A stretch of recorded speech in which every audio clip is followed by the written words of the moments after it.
নমস্কার বন্ধুরা, অরুন্ধতির রান্নাঘরে আপনাদের সবাইকে স্বাগত। আশা করি সকলেই ভালো আছেন। আজকের রেসিপি আলু মশলা। খুব সহজ পদ্ধতিতে অথচ খুব সুস্বাদু একটা রেসিপি। চলুন কিভাবে বানাচ্ছি সেটা আপনাদেরকে দেখায়। এখানে আমি একটা ভাজা মশলা রেডি করব, তাই একটা তেজপাতা, একটু শুকনো লঙ্কা, হাফ চামচ জিরে, হাফ চামচ ধনে, হাফ চামচ গোটা গোলমরিচ আর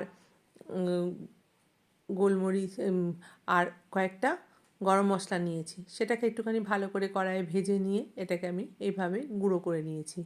আর 4টে মিডিয়াম সাইজের আলুকে আমি একটু বড় সাইজ করে টুকরো করে কেটে রেখেছি। আর এদিকে আমি গ্যাসটা জ্বালিয়ে প্রেশার কুকারটা বসিয়ে দিয়েছি আর তার মধ্যে পরিমাণ মতো জলটা দিয়ে দিলাম। আর আলুটাকে আগে সেদ্ধ করে নেব। দুটো হুইসেল দিয়ে আমি আলুটাকে সেদ্ধ করে নেব। আর এর মধ্যে আমি আলুটা দিয়ে সামান্য একটুখানি লবণ দিয়ে দিলাম। আপনারা লবণটা পরে দিলেও পারেন, কিন্তু আমি এখানে যতটা লবণ লাগবে তার হাফ লবণ এখন দিয়ে দিলাম আর বাকিটা রান্না করার সময় দেব। এবার আলুটা একটুখানি সেদ্ধ করে নিয়ে এটাকে রেখে দেব। এটা কিন্তু রুটি, পরোটা, লুচি এইটা দিয়ে দারুণ যাবে।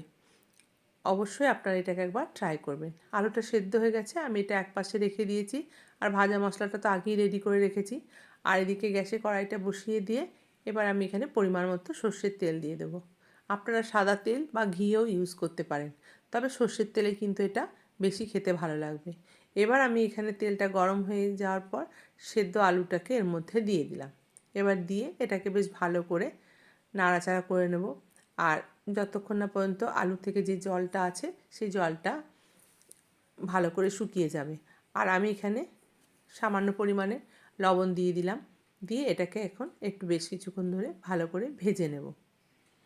এটা কিন্তু আপনারা কোথাও জার্নি করতে যাওয়ার সময়তেও কিন্তু এটা রাতের ডিনারের জন্য রুটি, পরোটা, লুচি বানিয়ে নিয়ে গেলে এই তরকারিটা আপনারা নিয়ে যেতে পারেন। এটা কিন্তু জার্নির পক্ষে খুব ভালো একটা সবজি। আমি এবার এখানে আলুটা ভালো করে ভাজা হয়ে গেছে, তারপরে আমি এর মধ্যে কিন্তু যে ভাজা মশলাটা রেডি করে রেখেছিলাম সেই ভাজা মশলাটা এর মধ্যে দিয়ে দিলাম। এবার তারপরেও কিছুক্ষণ কিন্তু আমি এটাকে বেশ ভালো করে নাড়াচাড়া করব। আর এটা কিন্তু সব রকম মশলা যেহেতু আছে, এটা খেতে কিন্তু সত্যিই বলছি খুব ভালো লাগে। আর শীতকালে নতুন আলুর সাথে এটা যখন বানানো হয় তখন কিন্তু এর স্বাদটা আরও দ্বিগুণ হয়ে যায়।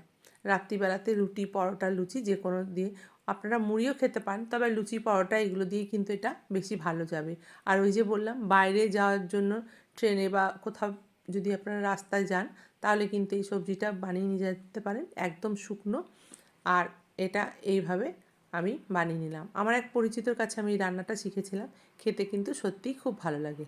আপনারা অবশ্যই এটাকে একবার বানিয়ে দেখতে পারেন। দেখুন, দেখতেও যত সুন্দর হয়েছে, খেতেও কিন্তু ততটাই সুস্বাদু। আমার ভিডিওটা যদি আপনাদের ভালো লেগে থাকে তাহলে অবশ্যই একটা লাইক, কমেন্ট, শেয়ার এবং চ্যানেলটিকে সাবস্ক্রাইব করে দেবেন। পাশে থাকা বেল আইকনটা প্রেস করে দেবেন, তাহলে সবার আগে নোটিফিকেশানটা আপনার কাছে যাবে। ভালো থাকবেন, সুস্থ থাকবেন। দেখা হবে নতুন একটা রান্নার ভিডিও নিয়ে। নমস্কার, ধন্যবাদ।